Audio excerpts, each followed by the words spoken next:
Poetry in motion, tra la la la la, was the new phrase you could describe for Liverpool's performance today. You could call it death by football, whatever you want to call it. Liverpool came out on top, dominating Hull City, winning 5-1 in the Reds' second home match at Anfield this season. What a game it was, a huge victory. A game that Liverpool, as I mentioned before, was certainly expected to win. The only acceptable result here was 3 points for Liverpool. And, for the first opening 20 minutes or so, really throughout the game, Liverpool dominated possession. Whenever Hull had the ball, they were uncomfortable because the pressing was so relentless. This is a Liverpool team that is clearly, fully playing the style of football that Jurgen Klopp has demanded of them. The high intensity, relentless, non-stop pressing of the ball, again pressing, whatever you want to call it, has been fully instilled in this side, and it's just been truly, truly spectacular. Liverpool was unlucky not to have scored, in the opening minutes. However, the goal would seemed inevitable once you saw that brilliant team play. James Milner played a great ball to Philippe Coutinho, who opened up some space for Adam Lallana to score the opener. So, great team goal on that opener. It was very refreshing to see Liverpool score early on, even though they could have scored even earlier, like I said. And really, the floodgates opened from the moment Hull City fullback Ahmed El Mohammadi committed a handball denying a clear, what should have been a goal for Liverpool. So he was red carded, sent off. James Milner stepped up to the penalty spot and made no mistake converting that attempt, putting Liverpool up 2 goals up, and Hull City down a man. The final outcome seemed inevitable from that point on.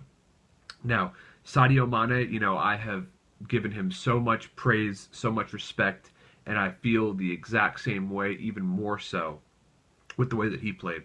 I mean, he is as creative as he is persistent, got after so many balls out there, and, his third goal, to be truthful, should not have really been attempted. Hull City's defense was very weak on that one, but nevertheless, a great first touch from Mane to control the ball, and then, a brilliantly low-driven finish into the corner, putting Liverpool up 3-0 heading into halftime.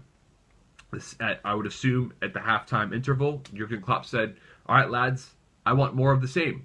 And that is pretty much what Liverpool did. I mean, looking at things in terms of defensively, Jordan Henderson played another great game. I mean, he is really, truly finding his form. It really seems like he's put that devastating heel injury fully behind him. So that has been very refreshing to see. His passing was there, as was his tackling. Gini Wijnaldum played well again. And, Jamie Carragher once pointed out when he was talking as a pundit that when he first came to Melwood, he was told by Ronnie Moran, I believe it was, who said, if you have 2 center backs who are playing well, no matter how poorly the rest of the team is playing, you always have a chance to win. And whether Joel Matip is playing with Dejan Lovren or Ragnar Klavan, the Liverpool center backs have been consistently getting the job done. Of course, they were not really all that much tested out there. Liverpool completely dominated possession.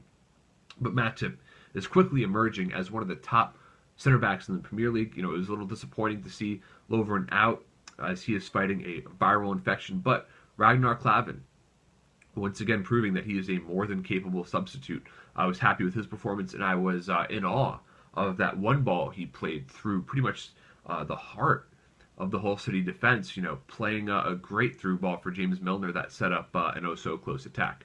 So Klavan, once again, well done. James Milner, many people would call him the man of the match. He had a penalty kick brace. He scored the 5th and final goal for Liverpool after Daniel Sturridge came on, showed his fancy footwork, which earned Liverpool a penalty kick. And, Sturridge, he has to be saying to himself at this point, look, Jurgen Klopp does not need me. I have to fight my way into the side. I have to prove my fitness to really get those games, because Firmino leading the line is good enough for Liverpool. Firmino played another great game. Did he get his name on the score sheet? No. but he still impacted the game in other ways with his passing, his dribbling, his creativity, and of course, the phenomenal pressing. So, Firmino is capable of leading the line. But Sturridge, to be fair, he did well in the time he spent coming on, so that was very nice to see. So Milner, like I said, converted that fifth goal, and that came after Hull City pulled a goal back, off of a corner kick that, let's be fair, Nathaniel Klein was at fault on. Otherwise, a solid game from Klein. But within a minute, literally seconds after conceding, it was an outrageously beautiful, massively brilliant goal.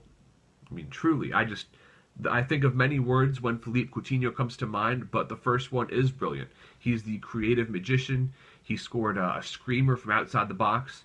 And it was like, before you could even make a joke about Liverpool conceding, Coutinho just delivers that beaut. I mean, for me, the best goal of the match, hands down. So, all in all, Liverpool fans have to be feeling just fantastic about this result. I certainly feel at this point, with the way things are looking for Liverpool, top four is a more than reasonable goal. And, Liverpool has, the right to feel that they can contend for the Premier League title. Do I feel that Liverpool are the favorites? Certainly not. Manchester City have played 6 games so far. They have not dropped a single point. They won again today, 3-1 to Swansea City. So Man City, Pep Guardiola's boys are the clear favorite. However, Liverpool are just getting better and better. The Reds have statistically the best undisputed attack in the Premier League. The question is, can the defense continue to steady up? But, Anfield is becoming a fortress. That's the bottom line. Liverpool has not lost at Anfield since January, so I look forward to seeing more of the same, and hopefully that momentum will carry over next week away to Swansea City. So with that, I bid you farewell, Reds, and remind you that you will never walk alone.